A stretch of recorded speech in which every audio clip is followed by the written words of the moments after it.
Hello friends. हम जानते हैं कि आज के दौर में एंजियोप्लास्टी बहुत हो रही है। Stenting and angioplasty in stable conditions आपको ब्लॉकेज बताते हैं डॉक्टर खुद के माइंड के हिसाब से। उसमें कोई अल्ट्रासाउंड एफएफएस टेक्निक नहीं होती है। फिर आपको एंजियोप्लास्टी में 2 नली या 1 नली ब्लॉक है ऐसा करके एंजियोप्लास्टी में ले जाते हैं। लेकिन एंजियोप्लास्टी आई थिंक 1977 से चालू हुई है। उसका अर्माटेरियम आप देखो टाइम पीरियड तो 1977 से चालू हुई है। उसका कोई रेंडमाइज कंट्रोल क्लिनिकल ट्रायल नहीं हुआ टिल 2017 तक कोई ट्रायल ही नहीं हुआ था उसका। वो चली आ रही थी, लोगों को स्टैंड डालते थे, ओबा करते थे, बलून डालते थे और स्टैंड डालने के बाद बेयर मेटल जल्दी रिब्लॉक होने लगे और फिर ड्रग कोटिंग स्टैंड आए तो वो थोड़ा समय के बाद ब्लॉक होने लगे। दवाइयाँ बंद करी तो स्टैंड थ्रोम्बोसिस होने लगा। तो ये कॉम्प्लिकेशंस बहुत दिखने लगे। तो एक ट्रायल हुआ कि भाई एंजियोप्लास्टी का एक ट्रायल हुआ कि एक ग्रुप को एंजियोप्लास्टी एंड स्टेंटिंग किया गया और दूसरे ग्रुप को खाली एनेस्थीसिया एंजियोप्लास्टी रूम में ले गए, एनेस्थीसिया दिया और फिर उनको कन्विंस किया गया कि आपको एंजियोप्लास्टी हो गई है। तो आफ्टर स्टिपुलेटेड मंथ्स दोनों ग्रुप में देखा गया कि एंजियोप्लास्टी रिलेटेड कॉम्प्लिकेशंस बहुत ज़्यादा पाए गए, जैसे arrhythmia, stroke, restart of pain, then bleeding tendency वगैरह पाए गए। जब प्लेसेबो जो ग्रुप प्लेसेबो कंट्रोल ग्रुप था उसको माइंड में ऐसा एक फील कराया गया कि आपकी एंजियोप्लास्टी हो गई है, स्टेंटिंग डला गया है। तो वो ग्रुप में कोई सिम्टम्स नहीं दिखे गए, बेटर फील करते हुए दिखने लगे, एक्सरसाइज टॉलरेंस उनका बढ़ गया, उनकी जो 6 मीटर वॉकिंग कैपेसिटी है बढ़ गई।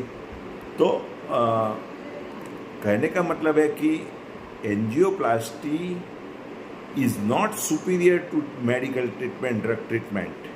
ये ट्रायल ने पुरवार किया। एंजियोप्लास्टी चालू हुआ था 1977 में, 77 में, लेकिन ट्रायल हुआ 2017 में and that has proven that angioplasty is not working in stable pain while doing exercise. दूसरा एक ट्रायल की मैं बात करूँ, ईईसीपी का ट्रायल। तो ईईसीपी का एक ट्रायल हुआ, इसमें एक ग्रुप को ईईसीपी प्रोटोकॉल से दिया गया, फुल प्रेशर से दिया गया और प्रोटोकॉल के हिसाब से उनको एफडीए के प्रोटोकॉल के हिसाब से दिया गया। और दूसरे कंट्रोल ट्रायल वाले पेशेंट्स को लो प्रेशर से और जस्ट जनरलाइज कह सकते हैं कि जैसे मसाजिंग इफेक्ट, एकदम लो प्रेशर से ईईसीपी दिया गया। तो 1 साल के बाद मालूम हुआ कि जिसको रियल ईईसीपी दिया गया था उसका एक्सरसाइज टॉलरेंस बढ़ गया, उसका चेस्ट पेन गायब हो गया, पंपिंग बढ़ा, रिवास्कुलराइजेशन हुआ और वो रेज्यूनेट फील करने लगे।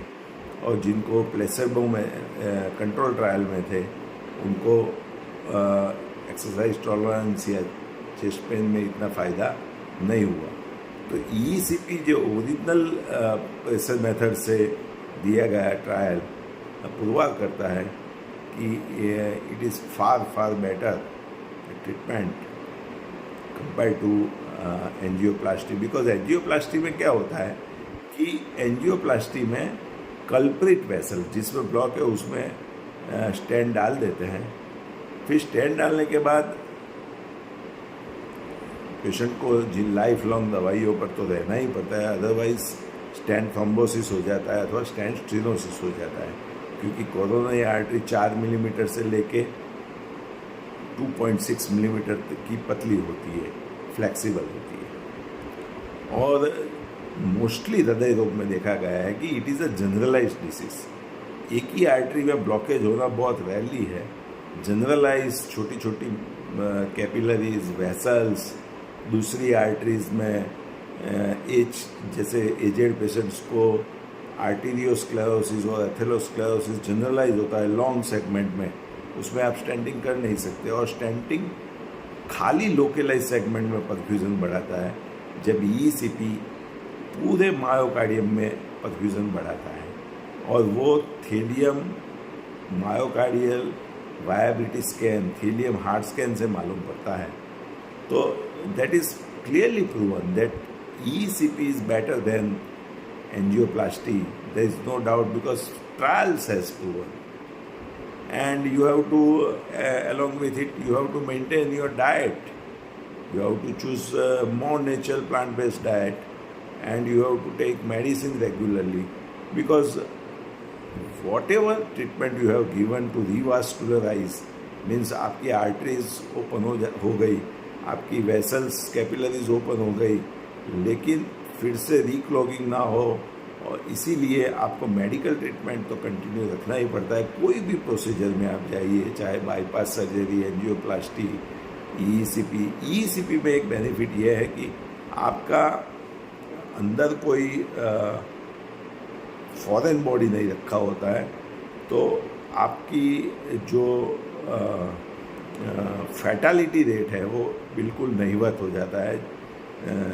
बिकॉज आप दवाइयाँ भी सपोज भूल गए तो स्टेंट थ्रोम्बोसिस या स्टेंट स्टेनोसिस जैसे रिस्क नहीं होता है, या बाईपास में वेसल ऑक्लूजन जैसा रिस्क नहीं होता है।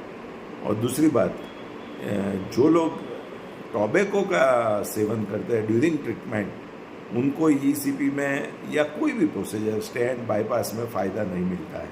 तो आप अकेला रिवास्कुलराइजेशन ट्रीटमेंट 90% बेनिफिट करता है, तो 10% आपकी लाइफस्टाइल, आपका हैबिट, आपकी जीवनचर्या बेनिफिट करती है। जैसे डाइट कैसा लेते हो आप, हमारे प्रोटोकॉल से आप मेडिसिन रेगुलर लेते हो, और दूसरा आप टॉबैको और अल्कोहल का सेवन बंद करते हो, और आप वॉकिंग करते हो या प्राणायाम करते हो, मेडिटेशन करते हो।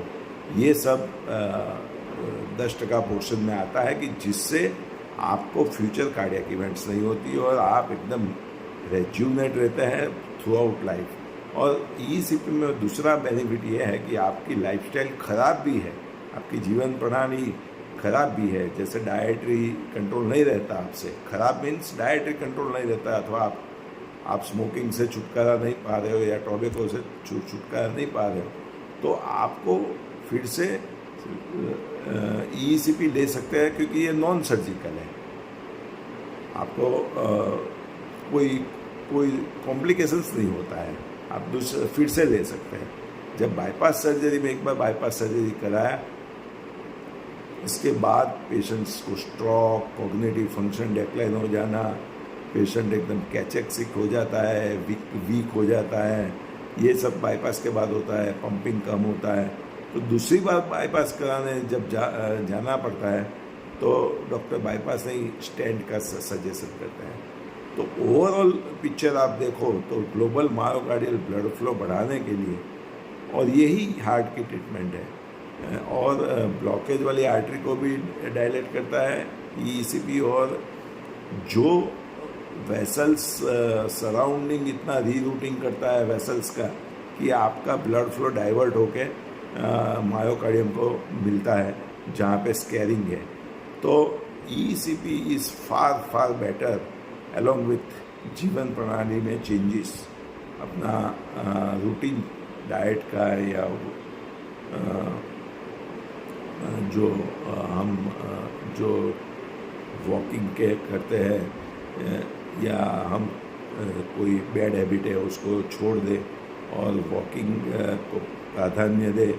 10 मिनट 20 मिनट अपने एक्सरसाइज टॉलरेंस के हिसाब से चले, लेकिन 90% रिवास्कुलराइजेशन ट्रीटमेंट बेनिफिट करती है। तो 10% अपना खुद का अपने को ध्यान रखना होता है, जैसे डाइट है, वॉकिंग करना है और टॉबैको को छोड़ना है, अल्कोहल छोड़ना है। नमस्कार, थैंक यू।